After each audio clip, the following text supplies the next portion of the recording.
still moving to me. I seem like a fish in the sea all the time. And if that's what it takes to be free, I don't mind. Still moving to me. Still moving to me. Who should be able to sell this substance in our society, and how would you get a license to do that? I would have to say that the same way that you get any other business license. It would be designed for adults to sell to adults, and that young people, minors, would not get a chance. Now, I don't really believe that cannabis is that harmful that a minor is going to get hurt by it, but I do believe that minors, it'd be nice if we could leave them to their own natural head until they become adults, until they have some experience and are taught some things so that they can operate safely out in our world. I don't believe they should be given mind-altering substances when they're young. Like Ritalin. Like, come on, everything's around the kids when it comes to marijuana, but you don't care about Ritalin. You don't care about the drugs that you're giving them. You've made up this attention deficit syndrome, made it up as far as I'm concerned, so you can sell drugs. You're not really interested in a drug-free society. You're interested in a pharmaceutical drug society only.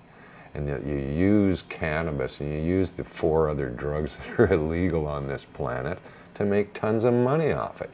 You figured it out with prohibition for 70 years.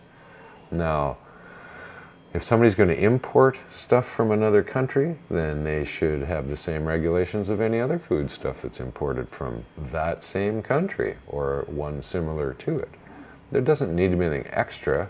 The extras that they all want to heap upon cannabis, all these regulations, are based on lies. Now, if they are going to legalize this, they're going to have to come to this conclusion and admittance to us that this is not a substance that is going to actually hurt you. Now, the price of marijuana is another thing. What are we doing about that? Here in this present day, where medicinal marijuana has exploded and there's dispensaries popping up all over the place, they're popping up at pirate prohibition prices, folks. What's going on here? Why are you people charging so much money for this weed? I've been told all along that the exorbitant price that I'm paying for this leaf is because of the dangers of producing it and providing it for me. Yet, here under a quasi-legal scenario, the prices have gone up. Now, that's not right. Not right at all. Nor is there any question about integrity or where this stuff is coming from or what's being put on it. It's just being sold over the counter at top buck prices. Now, we've done some calculations over time that would suggest on a large scale, if you were to produce marijuana indoor, it would cost you about $150 a pound.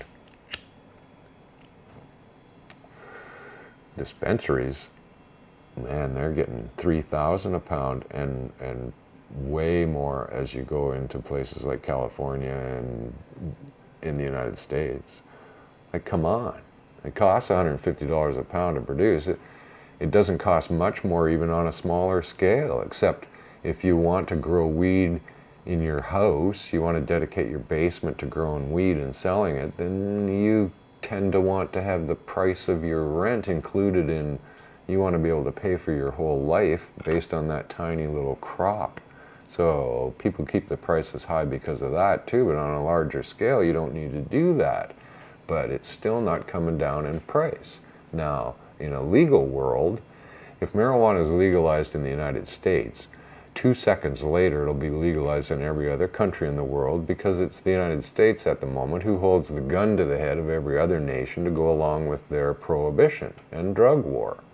Now, some of the smarter countries like Canada and Britain and the first world countries have all figured out how to make billions of dollars off prohibition.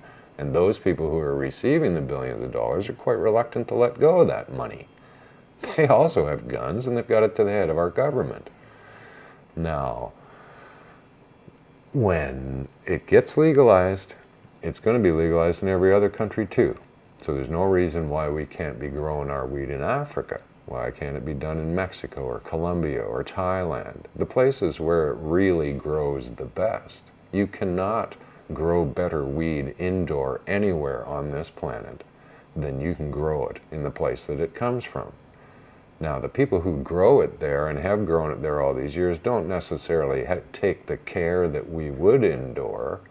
That it's not the finest of marijuanas, but if we did grow them that way, we grew them sensimilia, we grow them and harvest the way that we do, trim the way that we do, store them and cure them the way we do for the market that we live in. There's no place better than the Congo or Ethiopia, and these are big, big places with vast millions of acres. Angola, oh my God.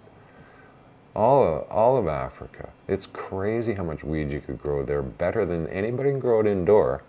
Now, how much is that going to be? That's not going to be $150 a pound. That's going to be cheap, cheap, cheap, even though it will still be the highest price produce that any one of those countries or any other country produces, probably. It'll change the world. African people then will have an opportunity to have a life, sell some stuff, and there'll be a lot of money come into their country. But if I can get it and grow my pure haze in Angola, man, it won't cost me very much to import it. So it's not going to cost $3,000 a pound. So the price of marijuana should come down considerably. The tax that the governments want to impose on it is beyond whatever price we come to. So this is why they had so much problem with Prop 19, is that they weren't getting enough of an opportunity to secure the pie, the prohibition pie. So the future of marijuana, if it gets legalized, is fantastic, because then we will have coffee shops like they do in Amsterdam to perhaps dispense marijuana to adults from adults that we can grow in places like Mexico and Colombia, and even Hawaii and Jamaica will have a market to sell their particular brand that they grow. So it's going to be exciting. But you've got to stay vigilant, because our politicians are not going forward. Here in Canada, they're just, the Conservative government is draconian. They're always 10 years behind, it would seem. The people don't live 10 years behind in our society, but the government always does. And they've glommed on to the idea of making all this money off prohibition. They've been taught by the Bush administration, I'm sure. Harper's been down there and learned this. This is how you make big money right away. Build prisons, arrest pot smokers, never legalize cannabis. Hello, Tippy. This is our our other cat, Tippy. They are fun to have. Glad you could make it to the show today. But we have to remain vigilant that these politicians have got to be told, and you guys have got to write a letter. Like, it's worth it. If they get enough letters, enough pressure from us, then the pressure that they're getting from somebody else maybe isn't so great anymore. So do write a letter to your member of parliament. Go to whyprohibition.ca. Sign up there. They will help you find your local MP, help you write the letters, tell you where to send it, what to do. And it's worth doing. And we should do it, all of us, because this is our lives are at stake as a result of it. Now, I also encourage you to go to freemark.ca, get the information there to write Mark a letter and do it. Find out all the other things that you can do to help him and his fellow inmates. We owe everything to Mark. We would not be here today without him. Much of what is going on in the medicinal world would not be happening without him personally, let alone the culture that he created beyond that. Now, so please take a moment in your day. It doesn't matter. He wants to hear from you. He wants to hear what you're doing. It doesn't matter how mundane it may seem to you, but let him know that you're thinking of him, that you're here, and do what you can to help. We need all the help we can get. So thanks for tuning in. I'll be back. We'll talk about something else next time. And as always, peace and pot.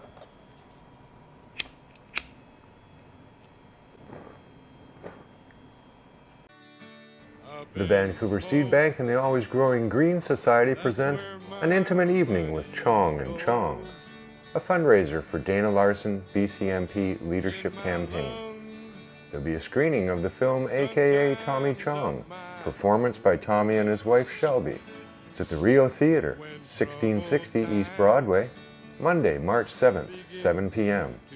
Tickets are available at the Vancouver Seed Bank, Cannabis Culture Headquarters, and online at votedana.ca. There's only 420 tickets available, so get yours today. Still moving to me.